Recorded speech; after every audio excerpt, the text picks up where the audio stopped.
أعوذ بالله من الشيطان اللعين الرجيم. بسم الله الرحمن الرحيم. الحمد لله رب العالمين، والصلاة والسلام على سيدنا ونبينا بالقاسم محمد وعلى أهل بيته الطيبين الطاهرين المعصومين، واللعنة الدائمة الباقية لأعدائهم من الآن إلى قيام يوم الدين. Amma ba'd, brothers and sisters, assalamu alaikum wa rahmatullah. Last night we started a brief commentary on Dua Iftitah, keeping in mind that the month of Ramadhan, besides being the month of fasting, it is also the month of Quran and the month of du'as. Allah subhanahu wa ta'ala in the Quran says, إِنِّي قَرِيبٌ أُجِيبُ دَعْوَةَ الدَّاعِ إِذَا دَعَانِي. In the context of the ayat about fasting, he says that, O the Prophet, when people ask you, where am I? Tell them, Inni qareebun, I am close, and I respond to the du'as of those who do the supplications. And so keeping that in mind, since this is a dua that we recite every night, we looked at the origin of this dua. This comes from the Imam of our time, Ajjalallahu Ta'ala Faraj al-Sharif.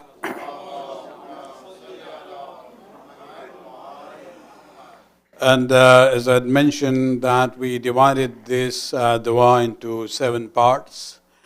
The first one was the introduction, where we are saying to Allah subhanahu wa ta'ala that you allowed me to call you, and therefore I am doing this dua. And then we went into the second part, which was about 5 praises for Allah subhanahu wa ta'ala. And tonight, inshallah, we'll look at item number 3 of the 7 sections of Dua Iftitah. And this is that, basically, that Allah, I am praying to you, doing dua, hoping on your past mercy on me. So it's in a way acknowledging Allah subhanahu wa ta'ala's blessings and mercy, and relying on that, we say that, I'm getting this boldness to still ask you for help.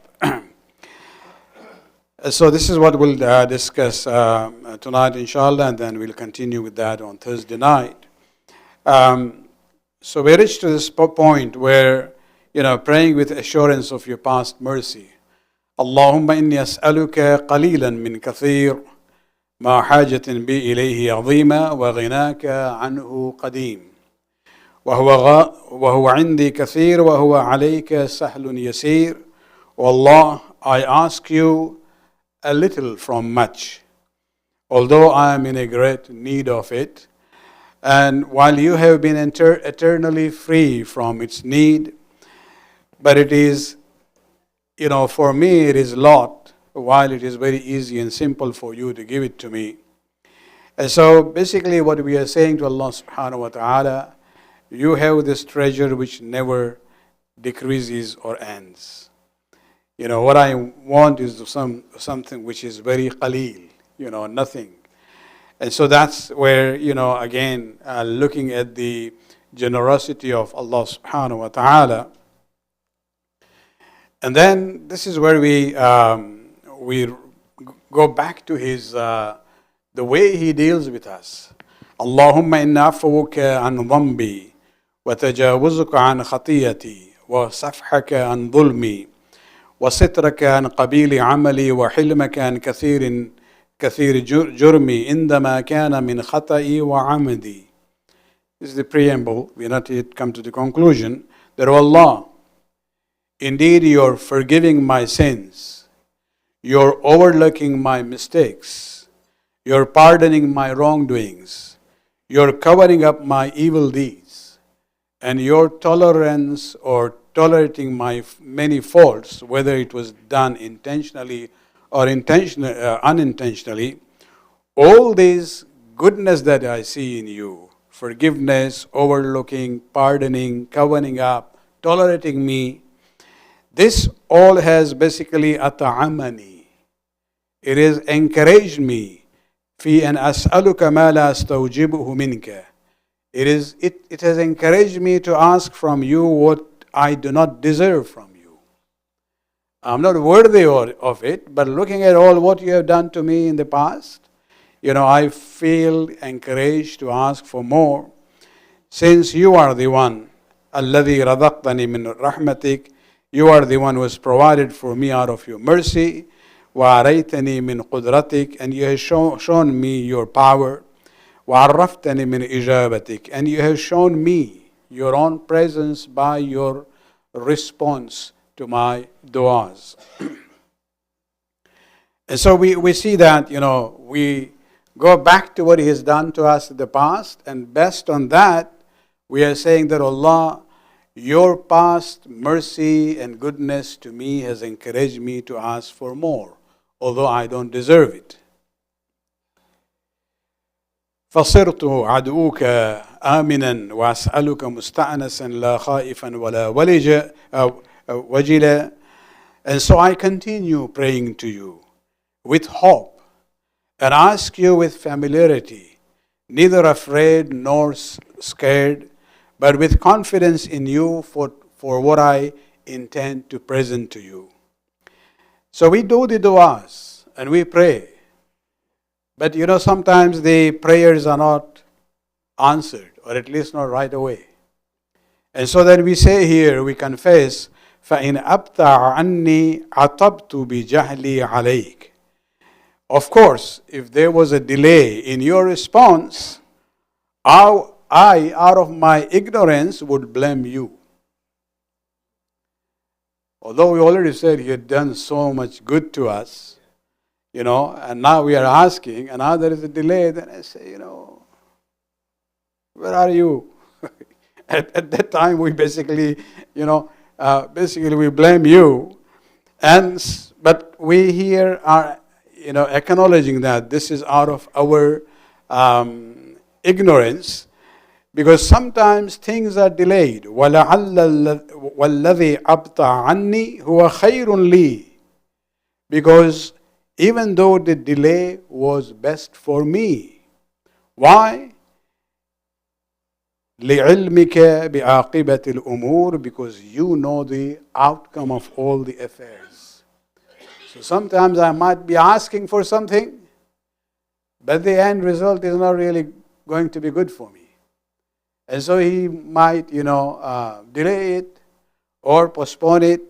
And this is where I would like to go to the talk about this issue, because even in the other dua, even in Dua Kumail, where we say, oh Allah, you are the one who asked us to pray. And you are the one dhaminta li al-ijaba, and you have guaranteed to respond to me. And many times we see the response is not there, and we question that. And this is where I would like to go to Amir al-Mu'minin Ali bin Abi Talib alayhi salatu wassalam.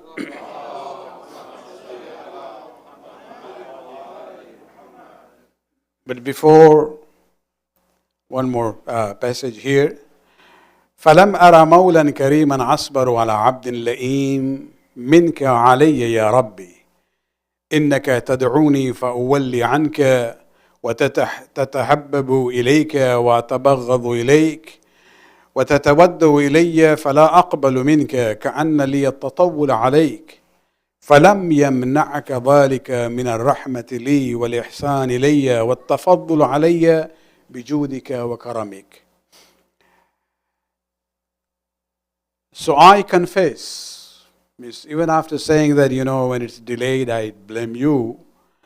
But now we are saying, oh Allah, I confess that I have not seen a more generous master who is patient with a blameworthy slave than you are with me. I'm not really worthy of that. Still, you are very generous. My Lord, you call me, and I turn away from you. Allah's door is never closed. When we say we are far from God, it's not that He has gone away. We have turned away from Allah subhanahu wa ta'ala. You show affection to me, and yet I behave in a way as if, I'm showing hatred towards you. You display your love for me, and I do not respond positively, as though I am above you, have more power than you. But this does not prevent you from having mercy on me, being good to me and favor me. This is because of your generosity and kindness. So please continue to have mercy on your ignorant slave and be kind to him out of your gracious goodness. You indeed are generous and kind. Now, going back to the slide before, where we say that Allah, sometimes we see your response is delayed or sometimes even denied.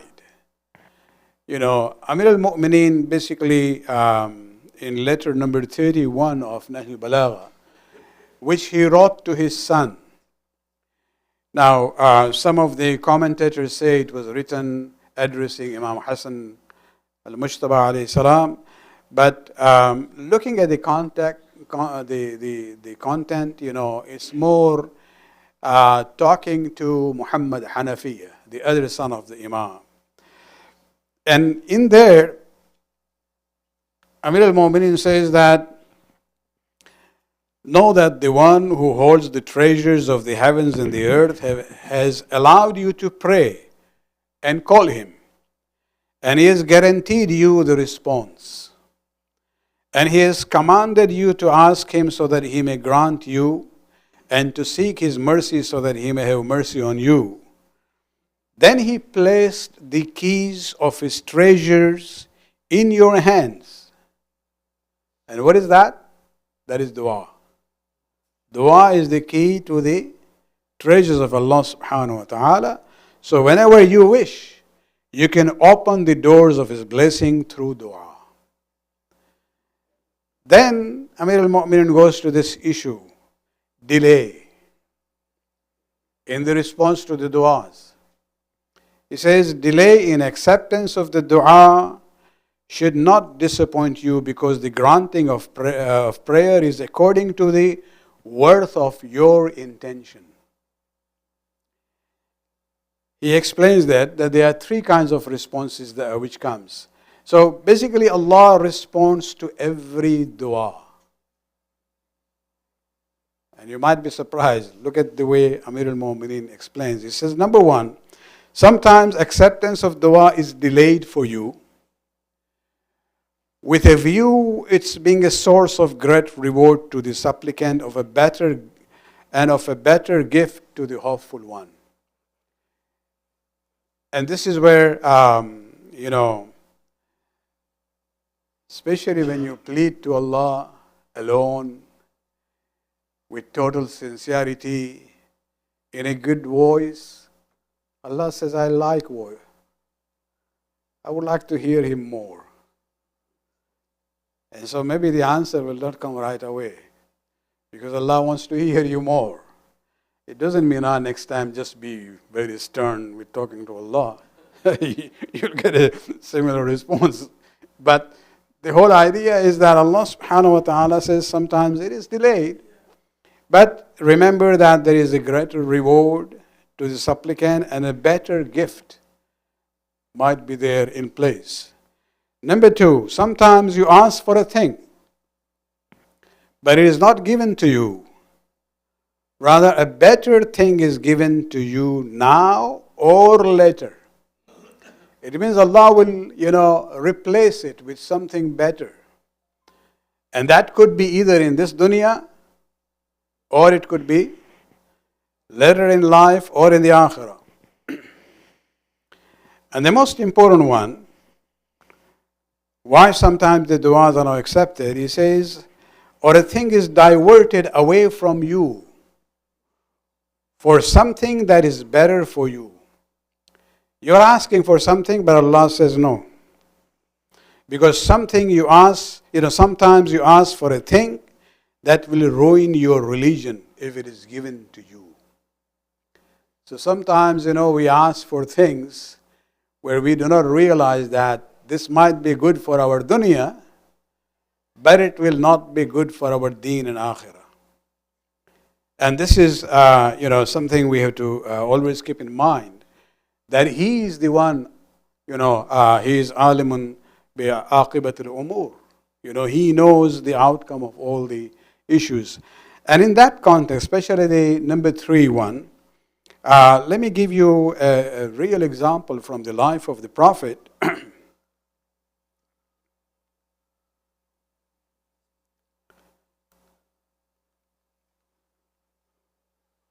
Anyway, there's no slide for it. And it's actually part of one of the ayat in Surah Tawbah. Remember when we look at Surah Tawbah, Surah number 9, this is the last surah to be revealed as far as the surah is concerned. And so the content of Surah Tawbah are very significant for us. In ayat number 75, Allah subhanahu wa ta'ala talks about a person. He doesn't name the person in the Quran, but we know the context and what we call sha'an and nuzul of that ayat. There was a person by the name of Fa'laba bin Hatib al-Ansari, an Ansari, from Medina. A poor man, but very punctual in salat. All the 5 prayers, he will be there in Masjid al-Nabi, reciting behind Rasulullah sallallahu alayhi wa sallam.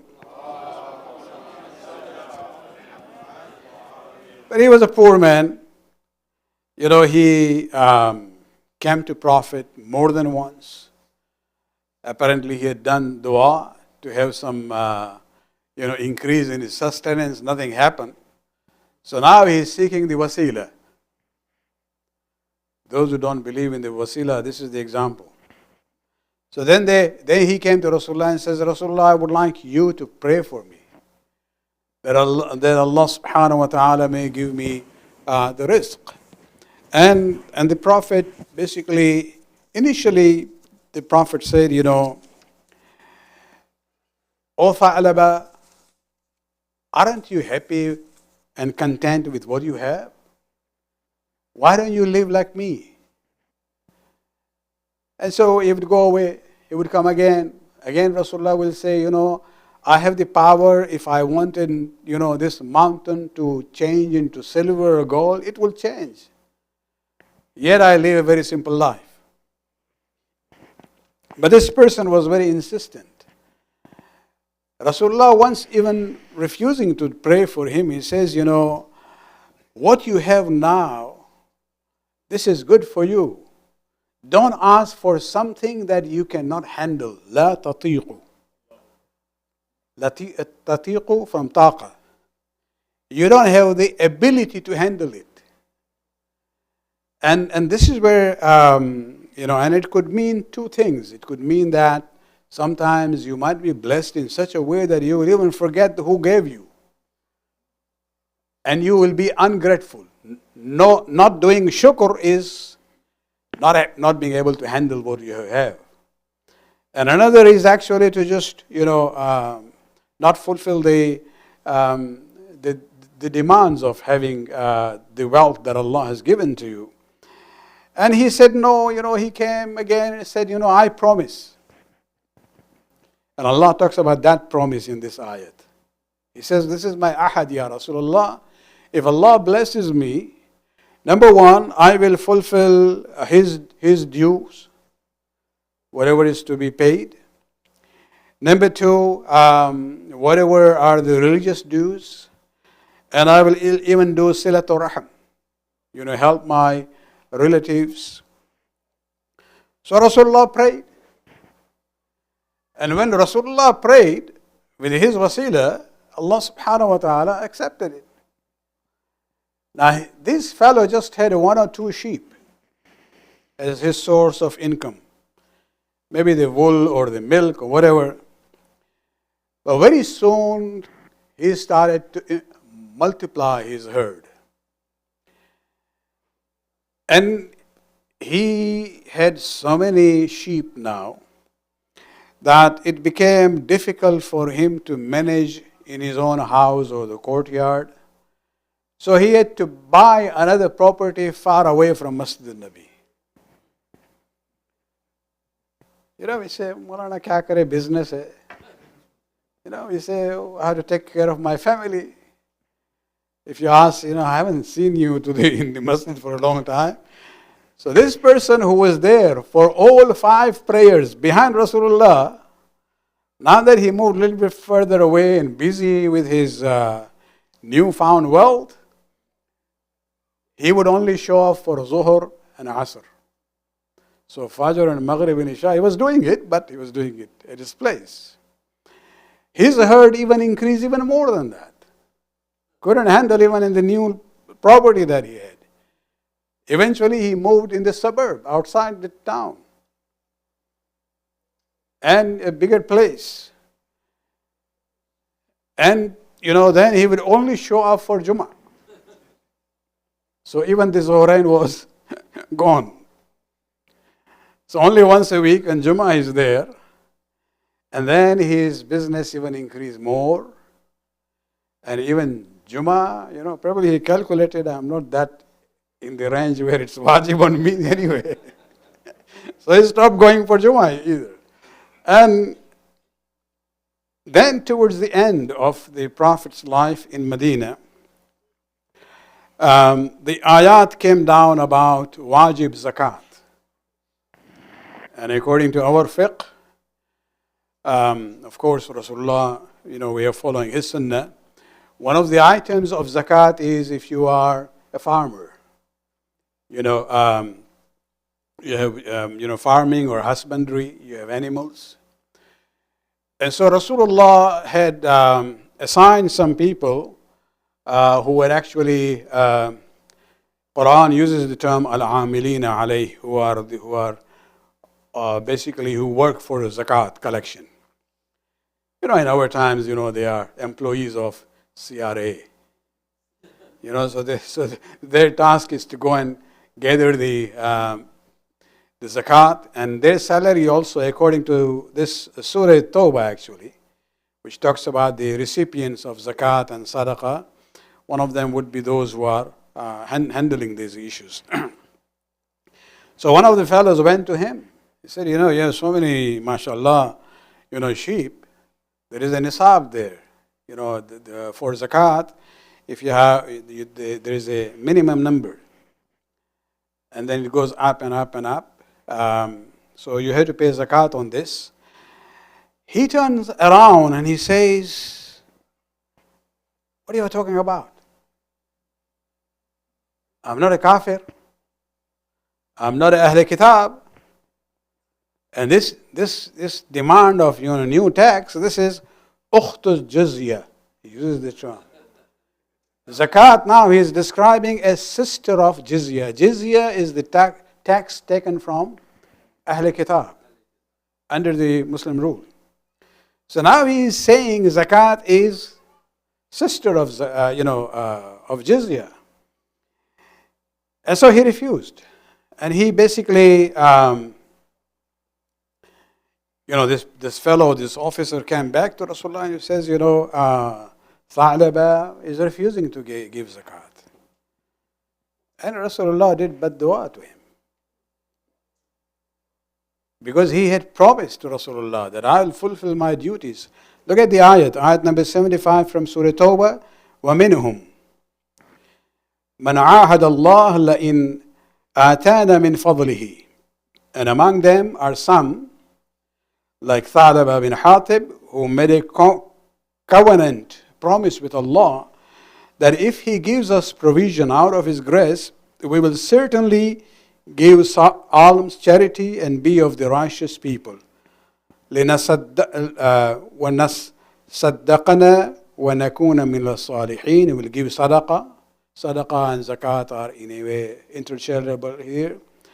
فَلَمَّا آتَاهُمْ مِنْ فَضْلِهِ. But when Allah gave him out of His grace, بَخِلُوا بِهَا, became miserly, bakhil, doesn't want to give. وَتَوَلَّى وَهُمْ مُعْرِضُونَ. And they turn back while withdrawing from the right path. And then it goes on that the consequence was that he basically became afflicted with the disease of hypocrisy, nifaq. And when this ayat came out, of course, the name is not there in the ayat. You have to look at the context, and Shan and Nuzul. And when he found about this, that this ayat has come down actually about him, he regretted. And he came with, the zakat which he was supposed to pay, came to the town, met Rasulullah, and Rasulullah said, I'm not going to accept it from you. Go away. And as long as Rasulullah was alive, he did not accept zakat from this fellow.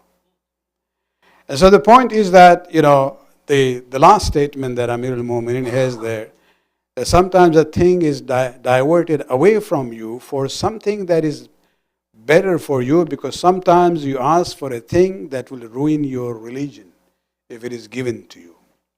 And so this is where we have to realize that, sometimes we don't know right away, but Allah knows aqibatul umur. He knows the end result of things. And based on that, He sometimes, delays things or denies sometimes. And this is where, especially when we talk about the other example that Amir al-Mu'minin mentioned, that sometimes you might not get what you are asking for. It might be delayed, and it will come in a better form. So what you were asking, the dua would be there, but in a better form, maybe a little bit delayed than what you were expecting. And so remember, Allah subhanahu wa ta'ala is there. He responds, but His response is also based on the ultimate knowledge that He has about our outcome. May Allah subhanahu wa ta'ala give us the tawfiq to understand this power of Allah subhanahu wa ta'ala, and to be content with whatever He gives us in this dunya, inshallah. ربنا آتنا في الدنيا حسنة وفي الآخرة حسنة وقنا عذاب النار برحمتك يا أرحم الراحمين.